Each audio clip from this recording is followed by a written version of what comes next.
မင်္ဂလာပါ Manchester United အသင်းကတော့ကျွန်တော်တို့ဒါကစားရအလွန်ခက်ခဲတဲ့ Everton အသင်းကိုကျွန်တော်တို့အဝေးကွန်းမှာပဲ1-0ဆိုရလဒ်နဲ့ကျွန်တော်တို့အနိုင်ယူလိုက်ပါပြီပြောရရင်ဗျာဒီပွဲကတော့ United အတွက်တော်တော်ရန်ခက်ရခက်စစ်ကစားခဲ့ရတဲ့ပွဲလို့ကျွန်တော်တို့ပြောလို့ရတယ် Everton ရဲ့ခံစစ်ကဗျာရန်ကောင်းတယ်ခံစစ်ကွန်းလေရန်ကောင်းလို့ United အနေနဲ့ဘာမှဒါခေါ်ချိတ်ချမှုတွေမဲရကျွန်တော်တို့မလုပ်ပြနိုင်ခဲ့ဘူးEverton အသင်းကဂိုးရလို့များလို့ဒါကျွန်တော်တို့ရွေးတဲ့အသင်းဒါ1-0ဆိုရလဒ်နဲ့ကျွန်တော်နိုင်ခဲ့တာဖြစ်တယ်ဒီပွဲမှာတော့ဗျာကျွန်တော်တို့အဓိက United ဘက်ကိုကြည့်မယ်ဆိုတော့အဓိကချီးကျူးခြင်းစီကတော့ကစားသမားဒါတယောက်ပဲရှိတယ်ဒါကိုသမားဖြစ်ယူစနေလမ်မန်ဒါဖြစ်တယ်လို့ဗျာ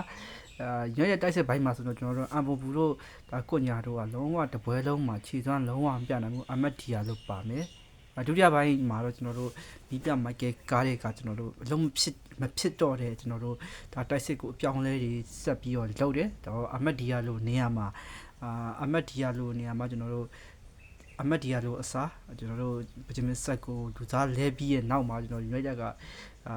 အခွင့်အရေးတချို့ပြန်လဲရရှိသွားတယ်ရရှိရဲ့အခွင့်အရေးကပဲကျွန်တော်တို့ဒါဗဂျမင်ဆက်ကိုအနေနဲ့ဒါ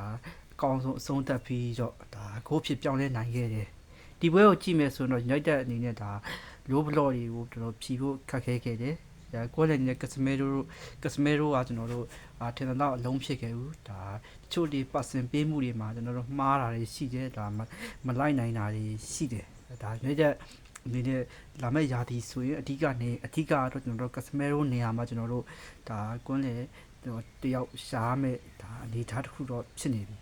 ။ Bruno Fernandes ကလည်းတိတ်ပြီးတော့ဒါအတင်းနဲ့တိတ်ပြီးတော့ညပွဲမှာတိတ်ပြီးတော့ဒါအလုံးတိတ်မဖြစ်ခဲ့ဘူးဒါ Everton ရဲ့ကစားအားကြောင့်လည်းပါမယ် Everton ဆိုတော့ဒီနေ့ရာသီမှာကျွန်တော်တို့ပြေကိုအနေနဲ့ကတော့ဂိုး30ကျော်ပဲခွင့်ပြုထားရဲ့အတင်းဒါသူဂိုးပြတ်ရှုံးတဲ့ဆိုတဲ့ပွဲမှာ Everton မရှိသလောက်ရှာတယ်ဒါ United နဲ့အတွေ့မှာတော့ဒါပထမကြောကရလာတိုင်း United ကဒါပထမကြောကရှုံးနေခဲ့တယ်ဒုတိယကြောမှာတော့ United က1-0ရလာတဲ့ကျွန်တော်တို့ပြန်ပြီးတော့အနိုင်ရရှိခဲ့တယ်ဒါအခုဆိုကျွန်တော် United ကအဆင့်4ပါဆရာသမားတွေအဆင့်4မှာကျွန်တော်တို့ရပ်တည်နေပါတယ်လာမယ့်အပတ်မှာကျွန်တော် Crystal Palace နဲ့ဒါ Old Trafford မှာရှင်ပြိုင်ကစားကြမှာပါ United အနေနဲ့ဒီရာသီမှာဒီ momentum လေးဒါထိန်းထားမယ်ဆိုရင်တော့ဒါဥရောပဝင်ခွင့်တနေရာအတွက်ဒါအရန်ကောင်းတဲ့ကျွန်တော်တို့ဒါမျိုးနဲ့ချက်တစ်ခုဖြစ်သွားမှာဆိုတာကျွန်တော်တို့မလဲပါဘူးခင်ဗျအားလုံးကိုကျေးဇူးတင်ပါတယ်